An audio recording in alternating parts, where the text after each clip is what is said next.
He's admitting that we used to be on opposite sides, but now we're on the same side. When did al-Qaeda stop being head choppers? Well, that's a good question. And there's never been any explanation by the U.S. government as to why and even when the policy changed.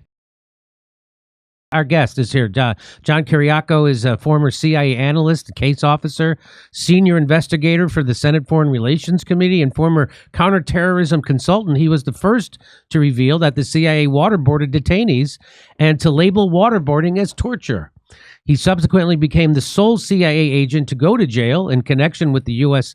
torture program. Of course, the person who goes to jail is the person who... Except that he was prosecuted by the Obama administration under the Espionage Act for being a whistleblower, whereas none of the individuals who actually engaged in the actual torture were prosecuted. Welcome back to the show, John Kiriakou. Good to see you in person. You. Good to see you. John, I wanted to get your reaction to this. Now, you know this.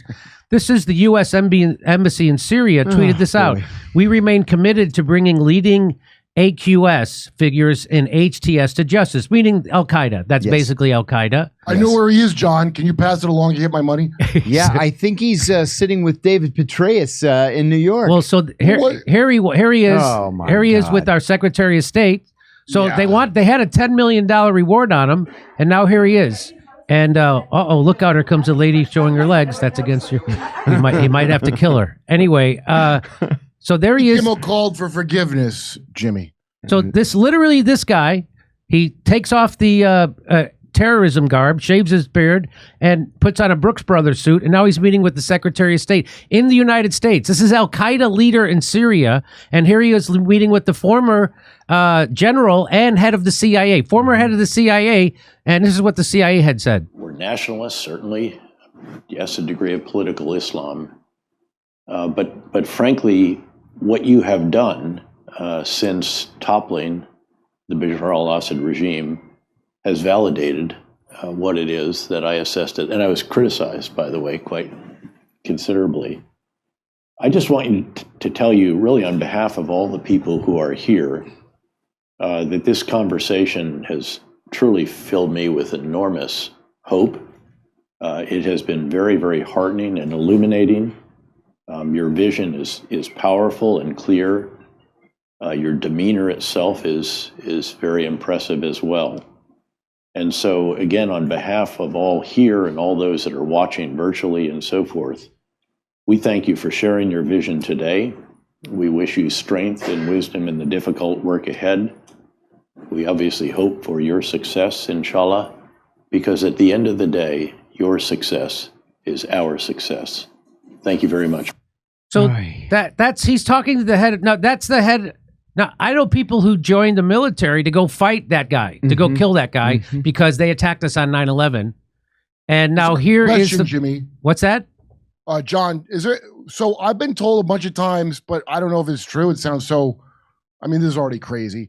But was that guy in the Daniel Pearl video, standing behind Daniel Pearl? That's what they say about him. You know, a lot of work went into figuring out who was in the room in that Daniel Pearl video. Just as background, I saw Daniel Pearl the day he died. Oh, no kidding. I happened to be working in the American Embassy in Islamabad, Pakistan. I had a friend, Tommy McHale, who was a Port Authority of New York, New Jersey detective on loan to the FBI in Islamabad. We hit it off.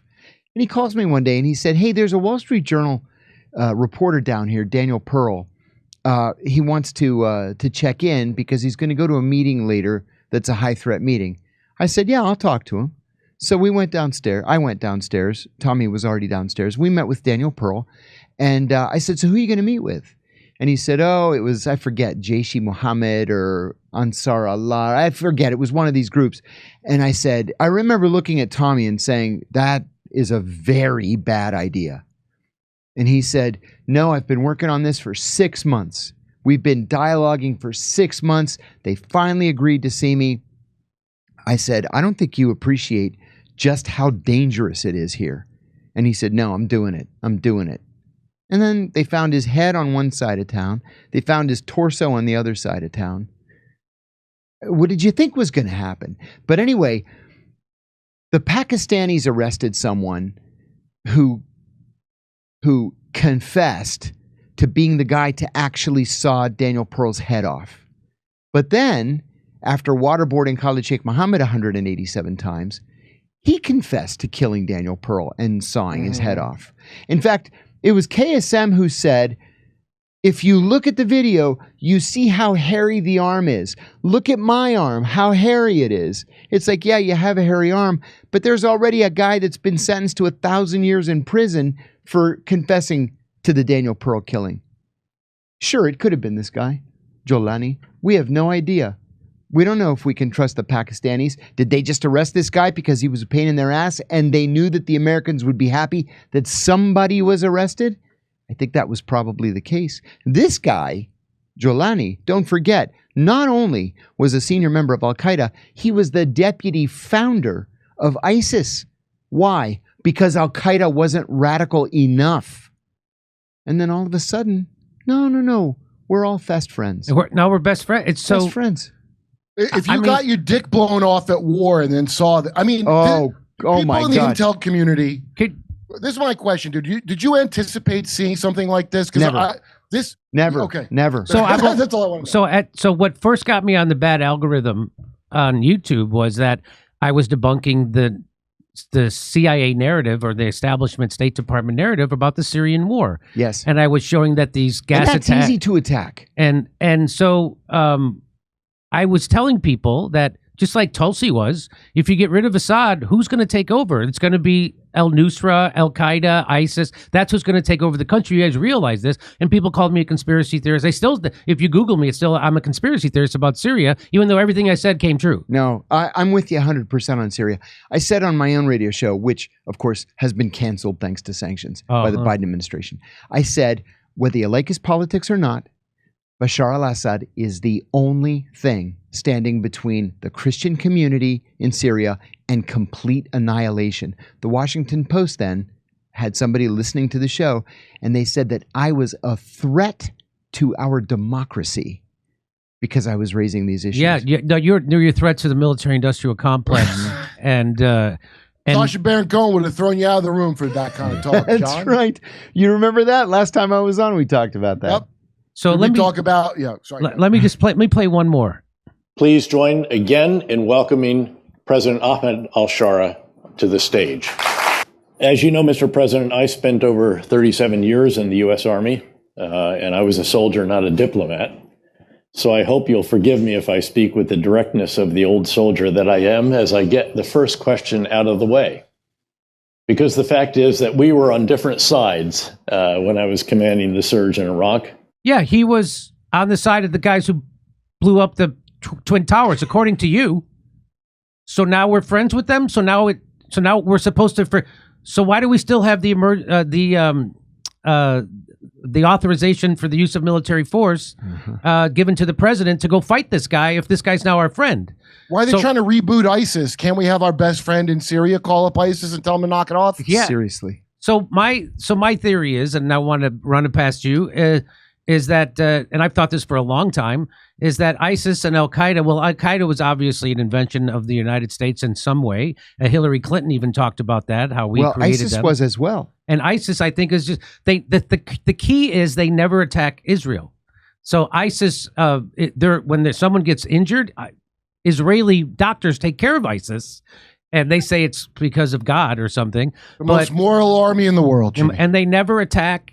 And they never attack inside Israel. Isn't that wild? So I'm 1,000% sure that the United States and the Mossad invented ISIS and al-Qaeda. And the reason why is that we can now use them as an excuse to go bomb and overturn any country we want after 9/11. We can, because the AUMF, the authorization for the use of military force, so you don't have to declare war. The president can just unilaterally, which is what we've been doing in Syria and Libya and what we did in Yemen, and we're just doing it all over the place. Somalia. Mm-hmm. And the second one is, so we get to use them as an excuse to go do that. And now I forget what the second one is, God damn it. But here it is. He's admitting that we used to be on opposite sides, but now we're on the same side. When did al-Qaeda stop being head choppers? Well, that's a good question. And there's never been any explanation by the U.S. government as to why and even when the policy changed. You know, Donald Trump just said, apparently spontaneously one day, we're lifting sanctions on Syria. Why? You just saved a guy who co-founded ISIS, a guy who was the head of al-Qaeda, then called the Nusra Front in Syria. Why? What necessitated this change in policy? This is the guy that dedicated his life to murdering Americans. Yes. What do you tell all the military people or the families of military people who were killed in this fight? Oh, I know. That it was for nothing? I know. Remember Ice-T wrote Cop Killer, and it was really controversial. But later he became a beloved Law and Order cop on TV. That's a good point. They're all That's a good actors. point. It's all They're fake. all actors. Yeah. So the second reason is they invented ISIS and al-Qaeda to do their dirty work, like in our dirty war in Syria. So the CIA funded al-Qaeda and ISIS and al-Nusra, and then the Pentagon would fund other groups of terrorists inside. I saw Rambo 3 to get rid of Assad, and a lot of times, or sometimes, often enough that it got reported in the Washington Post that the CIA-backed terrorists would be fighting the Pentagon-backed terrorists, and they would fight each other. So that happened. That's not on the front page, obviously. That's on page 78 of the Washington Post, but it's there. I wonder if they do that here too. I wonder if they do that here. Yeah, of course they do. I wonder if they're radicalizing furries here. Go ahead. Just to show you how ridiculous this is, this kind of overall policy. One of the things that I did when I was stationed in Pakistan, one of the things that everybody does when they're stationed in Pakistan, is there's a reward program out there for Stinger missiles. Starting in 1986, we provided Stinger missiles to Mujahideen in Afghanistan to fire at Soviet aircraft, mostly helicopters. It changed the course of the war. The Soviets ended up pulling out. But there are hundreds of Stinger missiles still out there. They're shoulder fired. Right. So we've got this rewards program where if you bring a Stinger missile into the embassy, we'll give you $100,000 in cash. So every once in a while, I'd get a call from the front gate. There's a guy here. He's got a missile in the bed of his pickup truck, and he says it's a Stinger. So I come out and I look at the missile, and they all have these little plaques on them with serial number. So I tell the guy, hold on, have a cup of coffee. I'm going to make a call, and I'll get back to you. So I put it in a quick cable. I send it to headquarters. This is the number. They say, yep, it's one of ours. I go to the money room. I pull out $100,000. I go down front. Here's your money. I take my missile, and that's one more off the street. Now, was that really a smart thing to do? To just turn over Stinger missiles to the Mujahideen, knowing that they have a shelf life of a good 40 years, and they can be used against us? Mm-hmm. Yeah, no, that was not a good idea. They don't idea. go bad? No.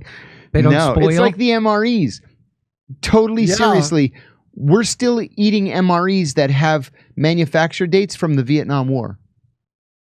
Well, and they're still just as delicious. If they're still delicious. Listen, the ham and eggs, sounds you can't good. go wrong. Come see me on tour. I'll be in Sacramento, San Francisco, Irvine, California, Sydney, Melbourne, and Brisbane, Australia, and then Burbank, California, the day after Thanksgiving. Go to jimmydore.com for a link for tickets.